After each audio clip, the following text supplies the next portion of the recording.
It's Hilly and Hart. So my grandsons at school, they have a little thing they call the holiday shop where you can buy, little presents for family and friends and everything. They're all like $1 each, that kind of thing. Cute, yeah. All right, so yesterday he got me mine and he handed them to me. He was so excited because they're all wrapped up and everything. It was like we got in the car. He goes, "Don't open it yet." I said, "Okay, all right, wait till we get to your house." Got it. All right. So I get to the house and I open it. By the way, he got his brother a really cool kite. Tell you about that later. Well, I was going to say, hang on. Yeah. So he's done better than the husband I have already when it comes to Christmas.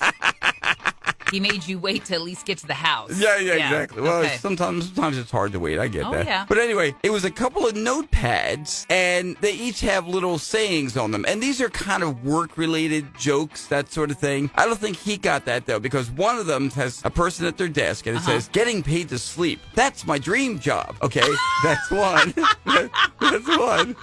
But then the other one has a group of people. It looks like they're sitting at a desk or at a meeting. Yeah. One of them, you see them thinking, "LOL, sorry, I'm not really listening." And he's got you pegged, man.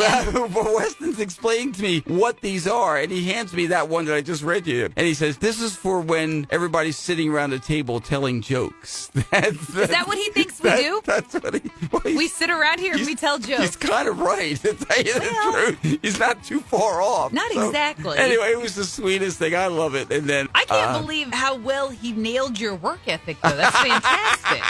Getting paid to sleep. That's my dream That's my dream job. They're right there, so. And LOL, I'm not listening. Wow. But that's for when we're sitting around the table telling jokes. But there. yeah. There we go. To the joke table.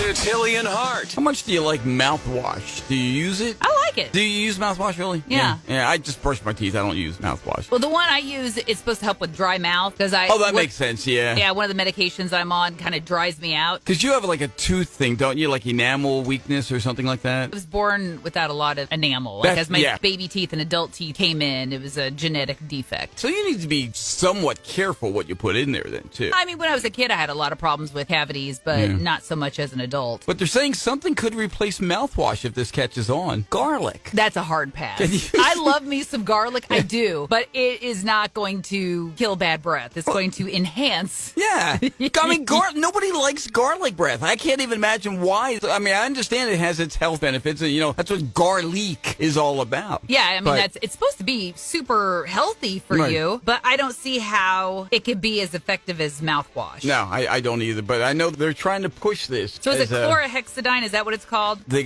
chemical? That's used as the gold standard mouthwash? Is it? I don't know. But it's got all kinds of side effects to it. Garlic is known for natural antimicrobial properties. Well, garlic is supposed to be good for your heart, I think, too. I think garlic's supposed to be good for everything. I mean, it is one of those things that's touted as a healthy option for things. But again, if you're talking mouthwash, it's a whole nother, "Hey, guys!"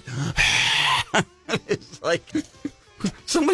Can Johnson get his own desk on the other side of the office, please? We have one coworker that we avoid from time to time. Yeah, I don't know. The garlic might be an improvement. They might consider garlic. That's a situation where I would say that should be a good option. It's Hilly and Hart. My grandsons yesterday, specifically my oldest one, he's 7, they had their, what do they call it, the Christmas holiday shop or something at school, where, you can buy small items for family and friends and that kind of thing. It's like $1. I remember doing stuff like this when I was in school. Yeah, they're still doing it. Okay, so Weston got both my wife and I something, which was really nice stuff. And he got his brother, Waylon, who's 5 years old, a kite. We had to assemble the thing and everything, but it didn't take much. But I'm looking at this, I'm going, okay, it's a kite. He paid $1 for it. It's probably not going to do much, but whatever. It's nice to look at. So I put it together for them, and we took it out to their parking lot. He starts running with it, and Aaron, this thing was like gone so high. I couldn't believe it. And I have a video of it on my Facebook page. They're running, and I'm going, keep running! And it's getting higher and higher. I go, holy moly, this thing really works. It's got the tail on it and everything, you know? So I'm loving the fact that kids still play with kites. kites. Yeah. Kites, I think, are incredibly cool. I remember having one as a kid, and when the cattle would move to another pasture, we had a great pasture not far from our front yard. Lot of room, right? Yeah. Yeah. Well, you'd have to avoid the cow pies. Well, but you take off okay. running, and you get your kite going, and Right. there was just something about watching that kite that was so exciting, yet at the same time, so soothing. Right. And I think there was a feeling of accomplishment as a kid, like, I did that. I got it up there. Just soaring like that. Yeah. And I can't tell you the feelings I had watching that thing going, man, and just seeing that both of them doing it. Again, it's Weiwei's kite, but Weston got most of the time Yeah. with it. And again, he got it up. If you've seen the video, it was up like maybe 50 feet. But have you ever flown a kite, like especially in windy conditions, when you get it way, way, way up there and it's tugging at the string? Yeah. And you don't have to run with it. Like they had to run with it to keep it up. But if you could just stand there and let it do its thing, it's amazing. Oh, yeah. If you've never flown a kite, man, go do it.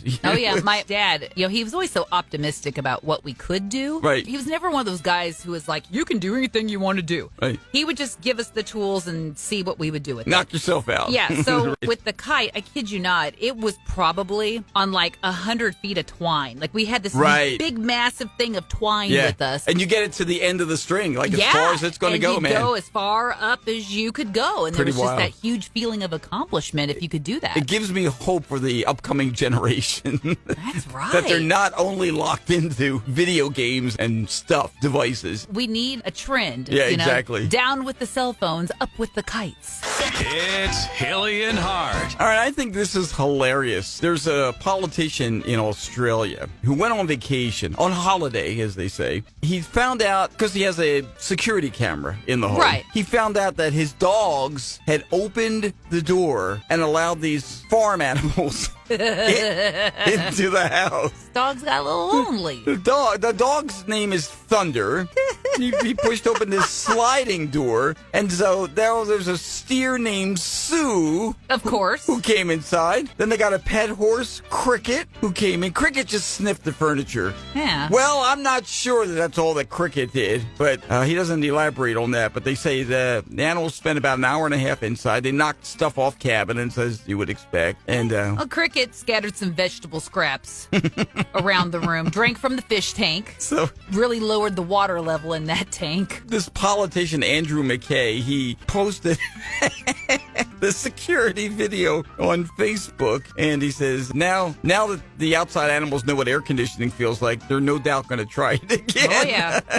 And again, he didn't elaborate, but I gotta think, if you're letting farm animals into your house, especially that horse, there might be surprises to find when Andrew and his a few fiance presents, come yes. back. Exactly. Road apples, as my mom used to call them. Road apples, yes, exactly. Well done there, Thunder, for letting your friend. Thunder's meanwhile like, come on in, guys. It's really great in Hey, here. the coast is clear. You're gonna love this. Let's hang out on the couch. It's Hilly and Hart.